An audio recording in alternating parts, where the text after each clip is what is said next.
Let's bike crime की कहानी। ये बात है 1994 की और जगह थी कश्मीर। शाम का वक्त था। सेना का एक चेक पोस्ट लगा हुआ था जहां वो हर आने जाने वाली गाड़ी को चेक कर रही थी। उसी जगह पर एक ऑटो आके रुका। उस ऑटो में 3 लोग बैठे थे। जैसे ही ऑटो में बैठे एक आदमी ने देखा कि यहाँ चेक पोस्ट पर ऑटो रुका है और सेना के जवान हर एक को चेक कर रहे हैं, वो घबरा गया और सीधा ऑटो से जंप मारकर वो भाग गया। वो तो खैर भागने में कामयाब हो गया, लेकिन सेना ने ऑटो में बैठे बाकी के 2 लोगों को गिरफ्तार कर लिया। जैसे ये हुआ, ऑटो में बैठा एक मोटा इंसान जोर जोर से रोने लगा।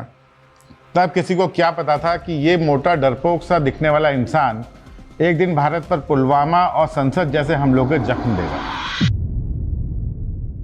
अब तक तो आप समझ ही गए होंगे कि हम मसूद अजहर की बात कर रहे हैं।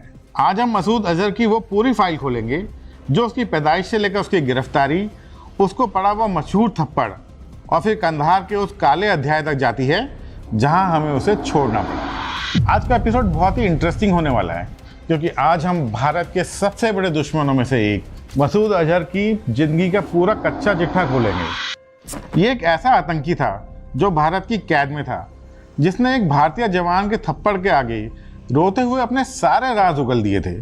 लेकिन फिर एक ऐसी अनहोनी घटना हुई कि भारत को उसे छोड़ना पड़ा। आज के वीडियो में हम उन सारे डॉट्स को कनेक्ट करेंगे जो उसकी पैदाइश से लेकर उसकी मक्कारी और उसकी आज की असलियत तक जाते हैं। वीडियो को अंत तक जरूर देखना क्योंकि आज की वीडियो बहुत ही इंटरेस्टिंग होने वाली है।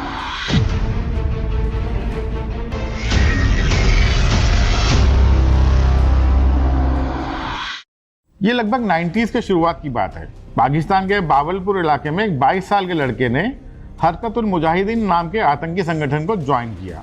इस लड़के का नाम था मसूद अजहर।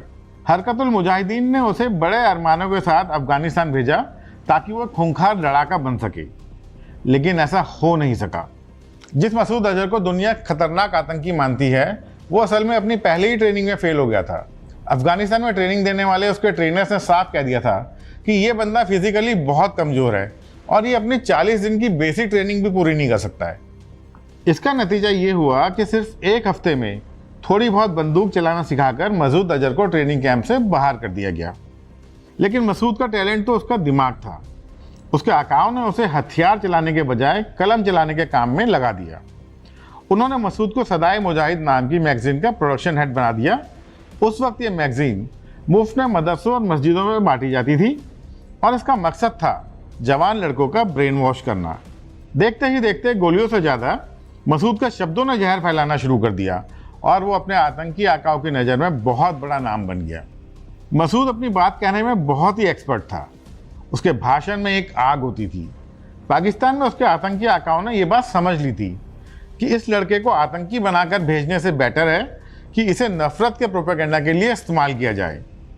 और यहीं से शुरू हुआ मसूद का एक ऐसा सफ़र जिसने उसे देखते ही देखते आतंक की दुनिया में बहुत सीनियर बना दिया। मसूद का काम सिर्फ पाकिस्तान तक ही सीमित नहीं था। वो कभी सऊदी अरब गया तो कभी उसने यूएई के चक्कर लगाए। वो जामिया तक भी गया और यहाँ तक कि उसने ब्रिटेन की गलियों में भी जिहाद का जहर घोला। उसकी स्पीच इतनी तीखी और भड़काऊ होती थी कि सुनने वाले नौजवानों को वो मिनटों में ब्रेन वॉश कर देता था।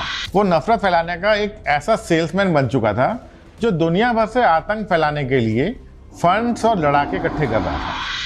धीरे धीरे पाकिस्तान के बनाए इस आतंकी सिस्टम में मसूद काफ़ी बड़ा हो चुका था। अब उसके आका उसे एक बड़े और सीधे मिशन पर लगाने की तैयारी कर रहे थे। ये साल 1994 के आसपास था।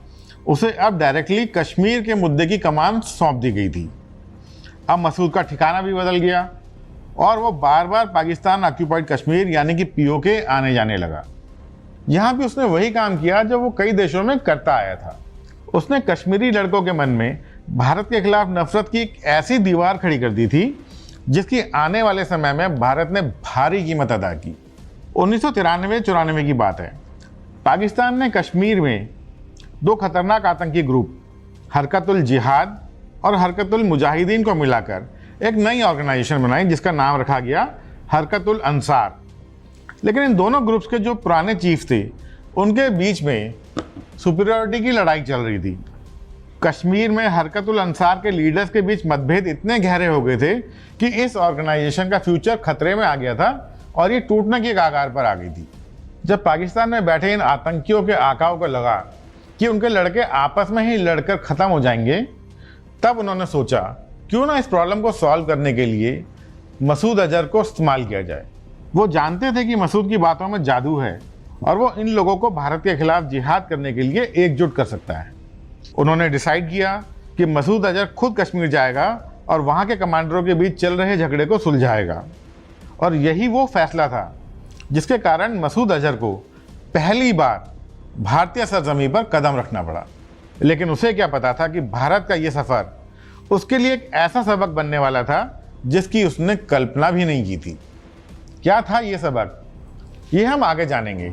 आप कहानी को देखते रहिए। मसूद अजहर का ये ट्रिप किसी फिल्मी कहानी से कम नहीं लगता। उस वक्त भी भारत में पाकिस्तान से सीधा आना मुश्किल था, इसलिए मसूद अजहर ने भारत आने के लिए एक लंबा रास्ता चुना। वो पहले बांग्लादेश की राजधानी ढाका पहुंचा। ढाका में उसके हैंडलर्स ने उसे एक पुर्तगाली पासपोर्ट दिया जिस पर लिखा था वली अदन ईसा। ये एक ऐसे शख्स की नकली आइडेंटिटी थी जो देखने में तो साउथ एशियन था, लेकिन डॉक्यूमेंट्स में वो एक पुर्तगाली नागरिक था। 29 जनवरी 1994 को मसूद बांग्लादेश एयरलाइंस की फ़्लाइट पकड़कर दिल्ली पहुंचा। दिल्ली एयरपोर्ट पर मसूद अजहर वली अदन ईसा के नाम से इमिग्रेशन काउंटर पर गया। ड्यूटी ऑफिसर ने उसका पासपोर्ट देखा और फिर मसूद की शक्ल देखी। उसे कुछ शक सा हुआ तो उसने उससे पूछा, मिस्टर ईसा, आपका पासपोर्ट तो पुर्तगाली है लेकिन आप पुर्तगाली तो नहीं लगते हो। मसूद के माथे पर शिकन नहीं आया और उसने बड़ी चालाकी से मुस्कुराते हुए जवाब दिया, साहब, मैं पुर्तगाली नागरिक तो हूँ लेकिन ओरिजिनली मैं एक गुजराती हूँ। मेरी फैमिली गुजरात से बिलोंग करती है और अब मैं पोर्तुगल का सिटीजन हूँ, इसीलिए आपको शायद ऐसा लग रहा है। ऑफिसर ने मसूद के सफ़ेद झूठ पर यकीन कर लिया और उसके पासपोर्ट पर मोहर लगा दी, जिससे भारत का सबसे बड़ा दुश्मन ऑफिशियली भारत में एंटर कर गया। इसके बाद मसूद सीधा दिल्ली का चाणक्यपुरी इलाके में अशोका होटल पहुंचा। उसके हैंडलर्स ने उसे वहां एक आलीशान कमरे में ठहराया था। अगले कुछ दिन तक मसूद एक सफ़ेद मारुति कार में रिलीजियस टूरिस्ट बनकर घूमता रहा। वो देवबंद गया जहां उसने एक रात बिताई। उसके बाद वो सहारनपुर गया और वहाँ की मस्जिद में भी रुका। इसके बाद वो लखनऊ गया। इस पूरी ट्रिप में उसने अपने असली नाम को छुपाकर हर जगह अपना नाम वली अदन ही बताया। इस दौरान वो बीच बीच में दिल्ली भी आता जाता रहा। वो कभी होटल जनपथ में रुकता तो कभी करोल बाग के शीश महल में। करीब 10 दिनों तक दिल्ली की पुलिस और इंडियन एजेंसीज को चकमा देकर वो खुलेआम दिल्ली की सड़कों पर घूम रहा था। दिल्ली छोड़ने से एक दिन पहले यानी 8 फरवरी को वो निजामुद्दीन गया। वहाँ उसने 20 डिजिटल कंपास खरीदे। ये कंपास उसने कश्मीर के घने जंगलों में छिपे आतंकियों को देने के लिए खरीदे थे। 9 फरवरी 1994 को वली अदन ईसा की दिल्ली की सैर खत्म हुई और उसने श्रीनगर की फ़्लाइट पकड़ी। अब उसका दिल्ली वाला सॉफ्ट मुखौटा उतारने का समय आ गया था और सामने आ गया था आतंक का वो असली चेहरा जिसे दुनिया आज मसूद अजहर के नाम से जानती है। इस पूरे सफ़र के दौरान अशराफ डार उसके साथ साय की तरह लगा हुआ था। इसी ने दिल्ली में भी उसके रुकने के सभी इंतजाम किए थे। श्रीनगर एयरपोर्ट पर उतरते ही उसके हैंडलर्स उसे लाल बाजार में स्थित एक मदरसे कश्मीर कश्मियान ले गए जहां उसके रुकने का कमरा पहले से ही तैयार किया गया था। लेकिन मसूद को ज़्यादा देर आराम नहीं करना था। उसी रात वो श्रीनगर से दूर अनंतनाग गया जहां उसका ठिकाना था कापरान के घने जंगल। कापरान के जंगलों में आतंकियों का एक सेफ ठिकाना था। यहाँ उसकी मुलाकात खूंखार आतंकी सज्जाद अफगानी और उसके डिप्टी अमजद बिलाल से हुई। एक तरफ मसूद अजहर था जो अपनी जहरीली जुबान के लिए जाना जाता था और दूसरी तरफ सज्जाद अफगानी और बिलाल जो मॉडर्न राइफलों और हथियारों से लैस खूंखार आतंकी थे। यहीं से हरकतुल अंसार की वो साजिशें शुरू हुई जिन्होंने बाद में घाटी को दहला दिया। अगली सुबह यानी 10 फरवरी को मसूद और सज्जाद अफगानी माटीकुंड नाम की एक जगह पर पहुंचे। यहाँ इन्होंने एक आतंकी कॉन्फ्रेंस ऑर्गेनाइज की थी। पाकिस्तान और पीओके से आए सभी बड़े आतंकी इस कॉन्फ्रेंस में मौजूद थे। मसूद के आने की वजह से वो सब आतंकी बेहद खुश थे। मसूद ने वहाँ दोनों ग्रुप्स के हेड्स के बीच सुलह कराने का काम किया। मसूद ने यहाँ हरकतुल मुजाहिदीन और हरकतुल जिहाद के आतंकियों के बीच चल रहे झगड़े को ख़त्म करने के लिए एक भड़काऊ भाषण दिया। मसूद वहाँ सिर्फ भाषण ही नहीं दे रहा था, बल्कि वो तो वहाँ उन आतंकियों के दिल भी जीत रहा था। उसने वहाँ मौजूद लड़कों से कहा कि वो जल्द ही पाकिस्तान लौटने वाला है। उसने उन सभी आतंकियों से उनके खत और पैगाम लिए और कहा कि ये मैं तुम्हारे परिवार तक पहुँचा दूंगा। मसूद की इस एक चाल ने उसको उन गुमराह लड़कों के बीच में एक मसीहा बना दिया। 11 फरवरी 1994 को माटीगुंड में आतंकियों को मोटिवेट करने के बाद मसूद अजहर वापस लौट रहा था। उसके साथ कार में 2 लोग और भी थे। एक था खूंखार अफगानी सज्जाद और एक था लोकल मिलिटेंट फारूक। सब कुछ प्लान के मुताबिक चल रहा था, लेकिन तभी किस्मत ने अपना खेल दिखाया। जिस कार से ये तीनों आ रहे थे वो अचानक खराब हो गई। मसूद के पास टाइम की कमी थी, इसलिए उसने कार को बीच में ही छोड़ दिया और एक ऑटो रिक्शा में बैठ के ये तीनों लोग अनंतनाग की तरफ चल पड़े। ऑटो भी मुश्किल से 2-3 किलोमीटर ही चला होगा कि सामने इंडियन आर्मी का एक चेक पोस्ट आया। चेक पोस्ट पर गाड़ियों की तलाशी ली जा रही थी। जैसे ही ये ऑटो वहाँ रुका तो फारूक घबरा गया। उसको पता था कि पकड़े जाने पर उसका क्या अंजाम होगा, तो वो जल्दी से ऑटो से कूद गया और भागने लगा। इसके साथ ही उसने भारतीय सेना पर गोली भी चला दी। भारतीय सेना ने जवाबी कार्रवाई में गोली चलाई, लेकिन फारूक भागकर बचने में कामयाब हो गया। पीछे ऑटो में बैठे रह गए सज्जाद अफगानी और मसूद। सेना के जवानों ने इन दोनों को वहीं दबोच लिया। उस वक्त किसी को यह अंदाजा नहीं था कि उनके हाथ आतंक का कितना बड़ा खजाना लगा। भारतीय सेना के जवानों को लगा कि उन्होंने किसी मामूली आतंकी को पकड़ा है, क्योंकि मसूद को कोई जानता नहीं था। उन्हें क्या पता था कि यह मोटा और थुलथुला आदमी आगे चलकर भारत के सीने पर कितने घाव देने वाला है। अरेस्ट करने के बाद मसूद को पहले बादामी बाग कैंटोनमेंट ले जाया गया, फिर उसे तिहाड़ जेल में बंद किया गया और करीब 8 महीने बाद उसे जम्मू की कोट भलवाल जेल में शिफ्ट कर दिया गया। जेल की कोठरी में भी मसूद की अकड़ कोई कम नहीं थी। जेल में वो पुलिस वालों से कहता था, तुम लोग नहीं जानते हो कि तुमने किसको पकड़ा है। पाकिस्तान और ISI के लिए मैं कितना इंपॉर्टेंट हूँ। तुम लोग मुझे ज़्यादा दिन तक अपने पास कैद नहीं कर पाओगे। पाकिस्तान और ISI मुझे छुड़ाने के लिए ज़मीन आसमान एक कर देगी। कुछ दिनों तक तो मसूद की ये बकबक चलती रही, लेकिन जब वो लगातार शेखी वगार कर अपनी इंपॉर्टेंस का ढोंग कर रहा था, तभी एक दिन इंटरोगेशन के दौरान एक भारतीय सैनिक को गुस्सा आ गया और उसने मसूद को एक जोरदार थप्पड़ जड़ दिया। इस एक थप्पड़ ने तो जैसे जादू ही कर दिया। मसूद जोर जोर से रोने लगा और बोलने लगा, साहब, मुझे आज तक मेरे वालिद ने थप्पड़ नहीं मारा और आपने मुझे इतना जोरदार थप्पड़ मार दिया। उस एक थप्पड़ के खौफ ने मसूद की रूह को कपा दिया। अब उसे किसी टॉर्चर की ज़रूरत नहीं थी। वो खुद ब खुद गाने लगा। उसने न केवल अपने संगठन हरकतुल अंसार और हरकतुल मुजाहिदीन के राज खोलने शुरू कर दिए, बल्कि उसने ISI के उन आकाओं के नाम भी उगल दिए जो उसे कंट्रोल कर रहे थे।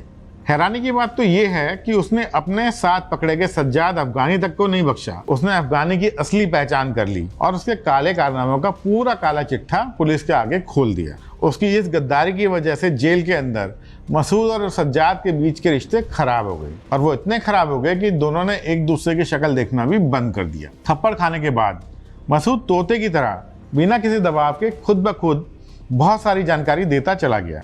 उसने भारत को कई राज बताए जो हमारी सुरक्षा एजेंसीज के लिए सोने की खान साबित हुए। उसने एजेंसीज को बताया कि अफगानी आतंकी कश्मीर में किन रास्तों से दाखिल होते हैं। उसने ये भी खुलासा किया कि कैसे हरकतुल मुजाहिदीन और हरकतुल जिहाद को मिलाकर हरकतुल अंसार बनाया गया था।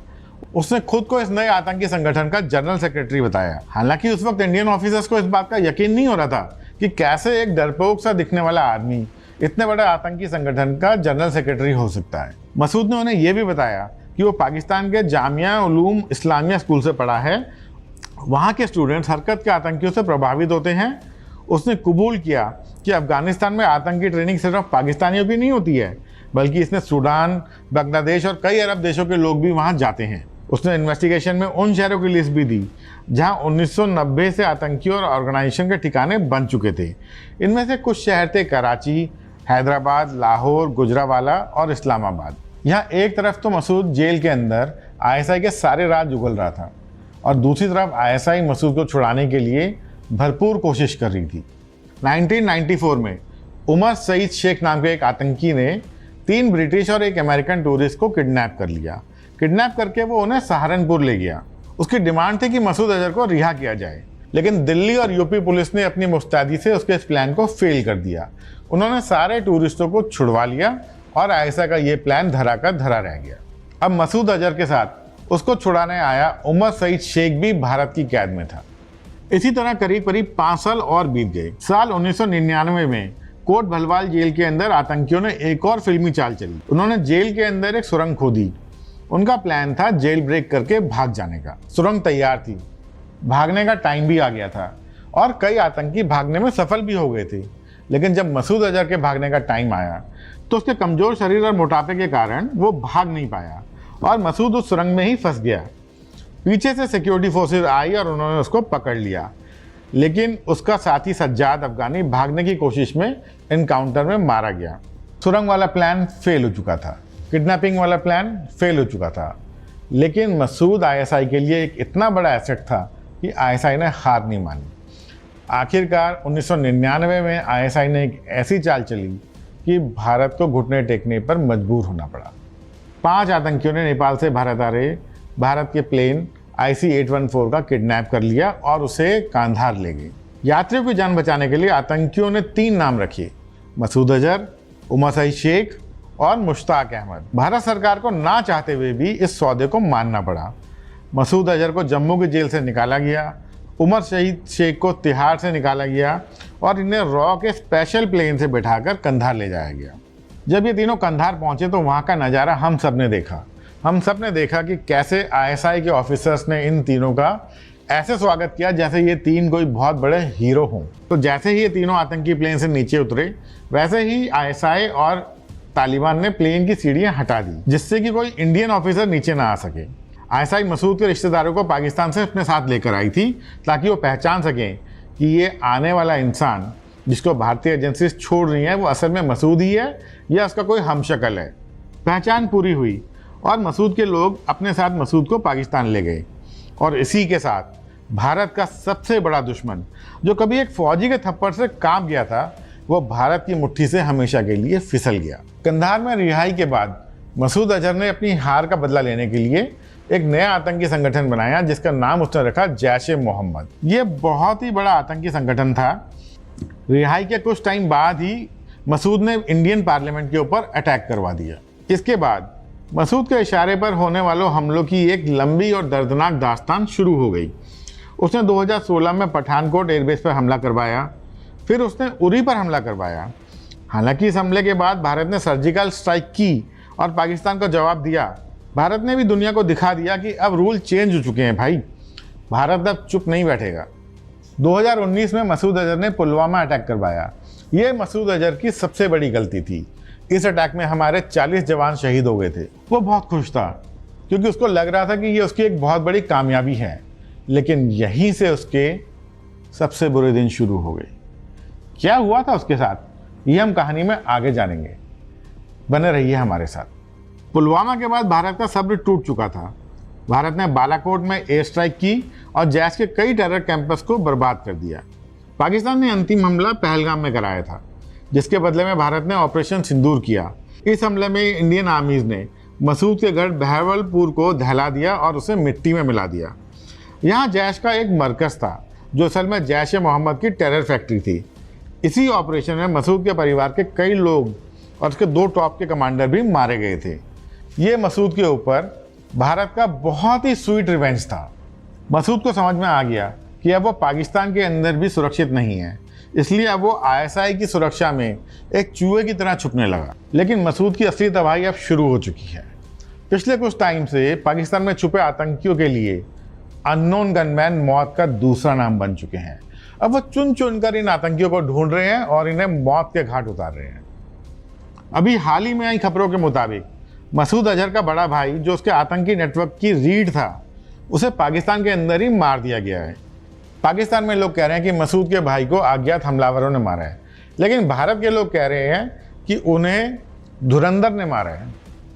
तो आप समझ सकते हैं कि अज्ञात हमलावर भारत के धुरंधर हो सकते हैं। ये भारत के धुरंधर इन गद्दारों का हिसाब बराबर कर रहे हैं जिन्होंने कभी भारत की पीठ में छुरा घोंपा था। मसूद आज अपनी आंखों के सामने अपने कुनबे को ख़त्म होते हुए देख रहा है। आईएसआई की सिक्योरिटी और बुलेट प्रूफ गाड़ियों के बीच में भी वो अपने आप को सिक्योर महसूस नहीं कर रहा है। आज मसूद अजहर इंडियन एजेंसीज के रडार पर सबसे ऊपर है। वो पाकिस्तान के किसी कोने में कहीं शायद दुबक के बैठा है, लेकिन वो ये जानता है किसी भी अननोन गनमैन की अगली गोली पे शायद उसका ही नाम होगा। तो ये थी मसूद अजहर के आतंकी बनने से उसकी बर्बादी तक की पूरी कहानी। अब अगला सवाल मेरा आपसे है, आपको क्या लगता है, क्या आईएसआई मसूद अजहर को बहुत ज़्यादा दिनों तक बचा पाएगी, या अननोन मैन की कोई गोली उसका भी वही हाल करेगी जो उन्होंने उसके कुनबे और उसके साथियों का किया है? आप इस बारे में क्या सोचते हैं? अपनी राय हमें कमेंट में लिख के जरूर दीजिए। मिलूंगा आपसे एक और नई कहानी के साथ जल्दी। तब तक के लिए जय Hind.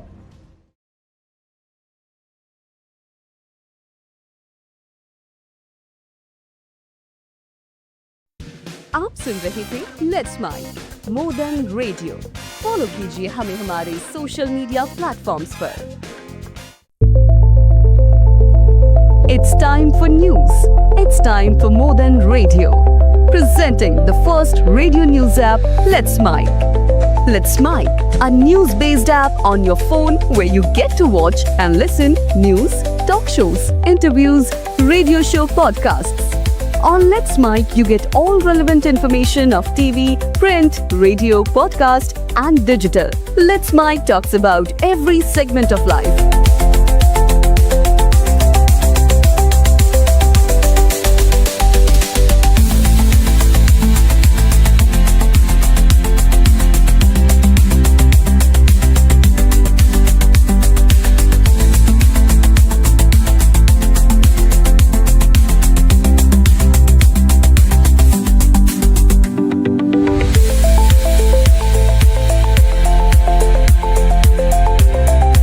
Download the app now from Play Store. Available both